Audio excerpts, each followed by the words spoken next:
ये बात तो प्रधानमंत्री नरेंद्र मोदी ने कही थी ना कि झूठ बोलो, बार बार झूठ बोलो, हर बात पे झूठ बोलो।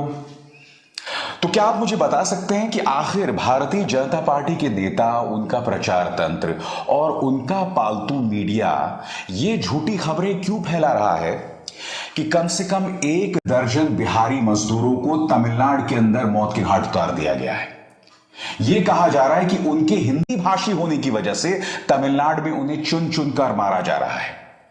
सबसे पहले मैं आपके सामने झूठ का पर्दाफाश करना चाहता हूं और शुक्रिया अदा करना चाहता हूं मोहम्मद जुबैर और अन्य फैक्ट चेकिंग वेबसाइट्स को जिन्होंने इस झूठ का पर्दाफाश किया।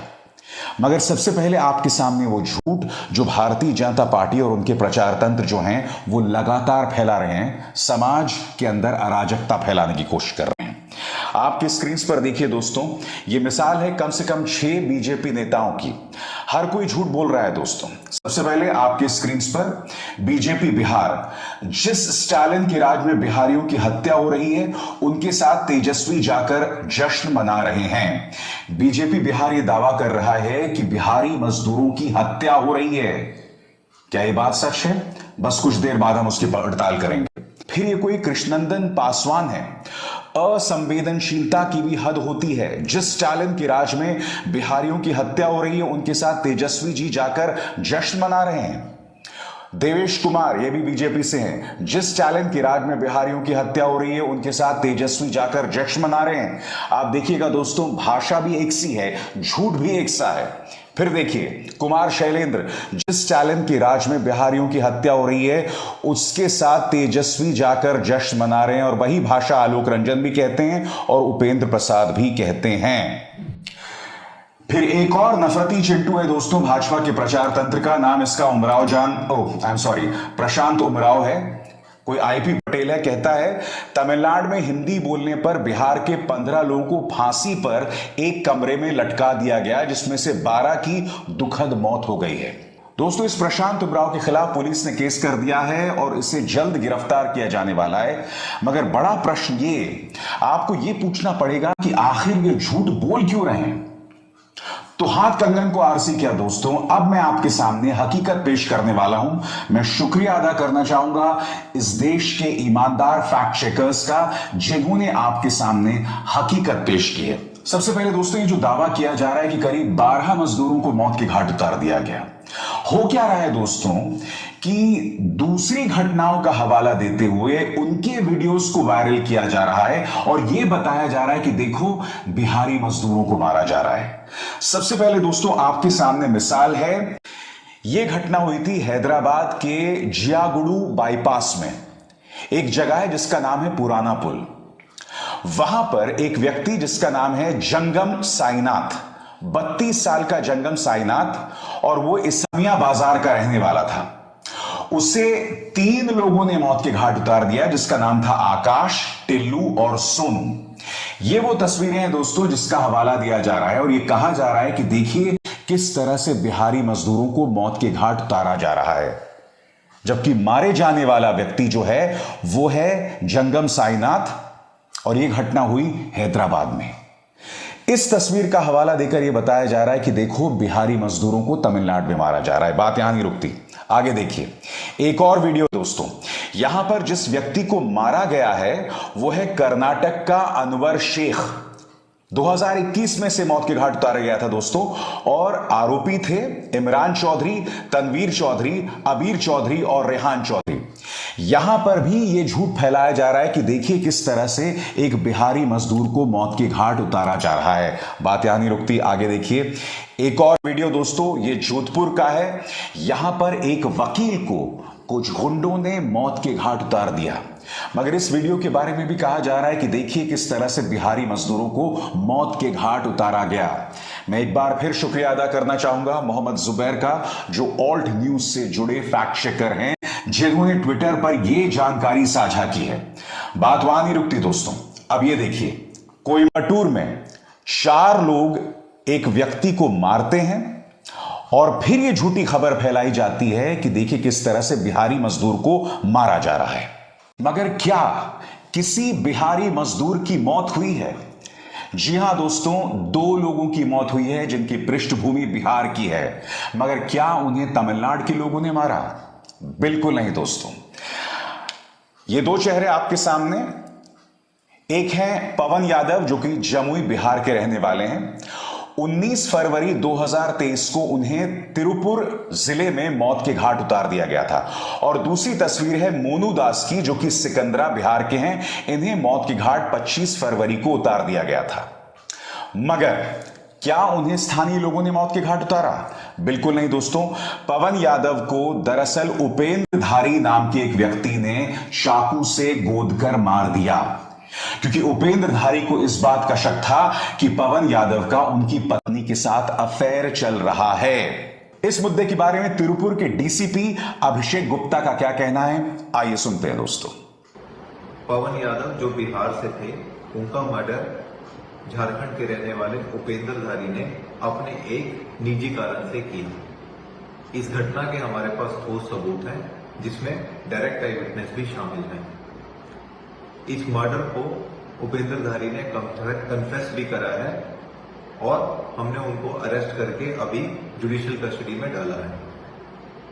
इस घटना को कई और वीडियो से जोड़कर तिरुपुर में रहने वाले नॉर्थ इंडियन लेबर्स पर हमला बताया गया है, जो सरासर झूठ है, एक अफवाह है। अब जो दूसरा चेहरा सामने उभर कर आ रहा है वो है मोनू दास का। दोस्तों, मोनू दास ने दरअसल आत्महत्या कर ली थी। उसे किसी ने मौत के घाट नहीं उतारा था। दोस्तों, आपके सामने एफआईआर जिसमें साफ तौर पर लिखा है कि मोनू कुमार ने फांसी लगा ली। उन्होंने अपने कमरे को अंदर से बंद कर दिया था और लोगों को उनके दरवाजे को तोड़ना पड़ा था, मगर तब तक वो खुद को फांसी लगा चुके थे। दोस्तों, दुख की बात है कि यहां पर सिर्फ बीजेपी का प्रचार तंत्र शामिल नहीं है, भाजपा के नेता शामिल नहीं है।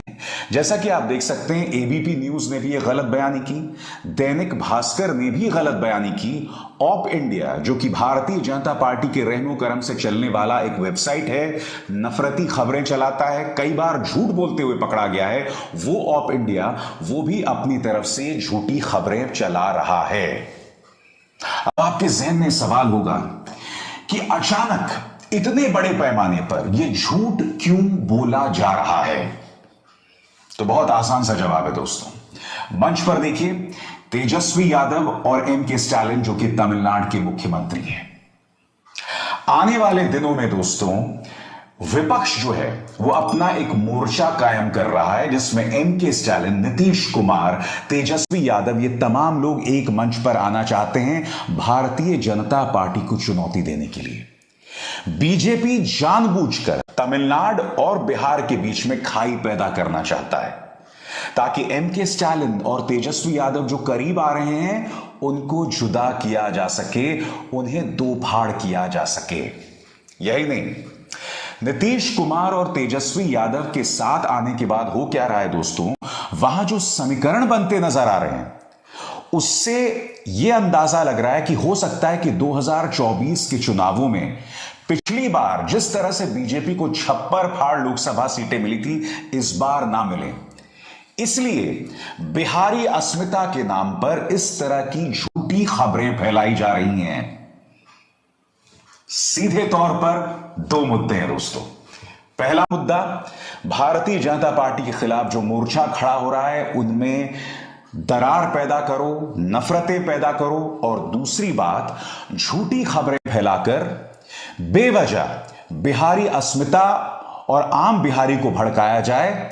और जैसा कि आप जानते हैं दोस्तों, जनता जैसे ही भड़कती है तो इसका फायदा सिर्फ एक पॉलिटिकल पार्टी को होता है, और साथ जैसे कि आप देख रहे हैं मीडिया दे रहा है, चाहे एबीपी न्यूज हो, दैनिक भास्कर हो, ऑप इंडिया हो, हिंदुस्तान हो, आपके सामने पूरी मिसाल है दोस्तों।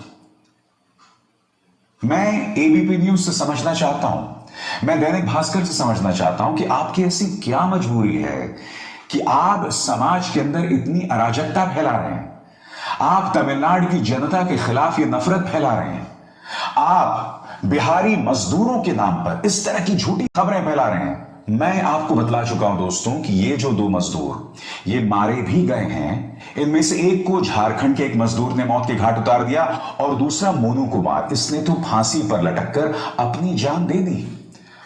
और अन्य मौत की जितनी भी खबरें आ रही हैं, जितने वीडियोस वायरल किए जा रहे हैं दोस्तों, वो घटनाएं कहीं और की हैं। पड़ताल कीजिए, दिमाग का इस्तेमाल कीजिए।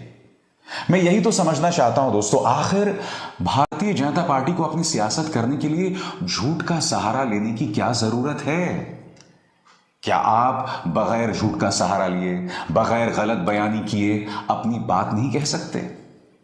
जाहिर सी बात है कि तेजस्वी यादव इससे परेशान हैं और यही वजह है कि उन्हें पत्रकारों के सामने आना पड़ा है कि अगर तमिलनाडु में मजदूरों के साथ किसी भी तरह की ज्यादती होगी तो कार्रवाई की जाएगी। सुनिए वो क्या कह रहे हैं। जाने दीजिए, टीम गई है। जब टीम गई है, जो रिपोर्ट होगा उसके आधार पर जो है अग्रसर कार्रवाई की जाएगी। तो उसमें क्या है, हमने तो उस समय भी विधानसभा में ये कहा था कि उस समय भी पूर्व में डीजीपी का जो बयान था वो हमने वहाँ का पढ़ के भी सुना दिया था विधानसभा में, और ये भी विपक्ष को कहा था कि अगर कोई इसके अलावा भी बात होगी तो सरकार जो है इसको टॉलरेट नहीं करेगी, चाहे यहाँ की सरकार हो या वहाँ की सरकार हो। तो जो बातें उठी थी तो हमने बोला भी था कि कोई डिटेल होगा तो आप उपलब्ध करा दीजिएगा। विजय चौधरी जी ने भी कहा था और माननीय मुख्यमंत्री जी ने इसको देखते हुए टीम भेज भी दिया है।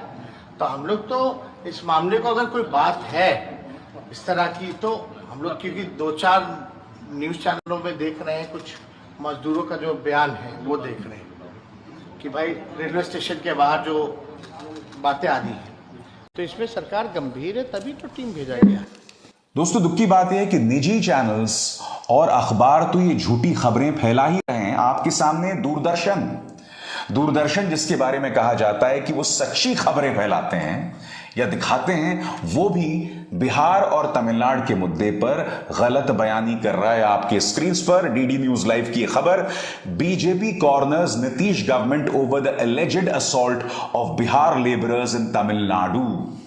दोस्तों यकीनन इसमें दो राय नहीं है कि तमिलनाडु के कई नेता जो हैं वो बहुत ही वाहियात बयानबाजी कर रहे हैं हिंदी भाषी मजदूरों के बारे में। मसलन तमिलनाडु का ये नेता जो ये कह रहे थे कि जो हिंदी भाषी लोग हैं वो सिर्फ पानी पूरी बेचते हैं, यानी कि इस तरह से हिंदी भाषियों का अपमान करना। और बात यहां नहीं रुकती दोस्तों, आपकी स्क्रीन पर यह है दयानिधि मारन। यहां पर दयानिधि मारन बोल रहे हैं दोस्तों कि जो लोग हिंदी बोलते हैं वो या तो मजदूरों के तौर पर काम करते हैं या टॉयलेट्स को साफ करते हैं, यानी कि पखानों को साफ करते हैं, मगर जो तमिलियन हैं वो लोग आईटी सेक्टर में उच्च पदों पर काम करते हैं। ये दयानिधि मारन कह रहे हैं, सुनिए उन्होंने क्या कहा। இன்னைக்கு நம்ம என்ன சொன்னோம், தமிழ் படிங்க, ஆங்கிலம் படிங்க, படிச்சோமா?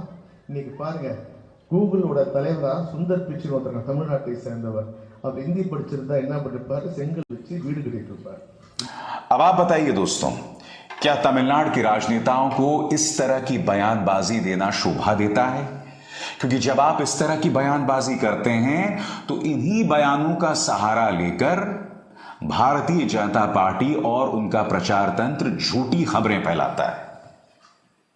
अगर बीजेपी गैर जिम्मेदाराना रवैये का परिचय दे रही है झूठी खबरें फैलाकर, तो तमिलनाडु के ये नेता भी इस तरह की बयानबाजी करके शर्मनाक रवैये का परिचय दे रहे हैं।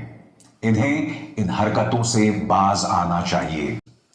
तो एक तरह से कहा जा सकता है दोस्तों, सारा खेल सियासत का है, सारा खेल चुनाव का है, और उसके जरिए सहानुभूति हासिल करना, उसके जरिए राजनीतिक दस्तक देना, और उसके अलावा कुछ नहीं। अभिसार शर्मा को दीजिए इजाजत। नमस्कार।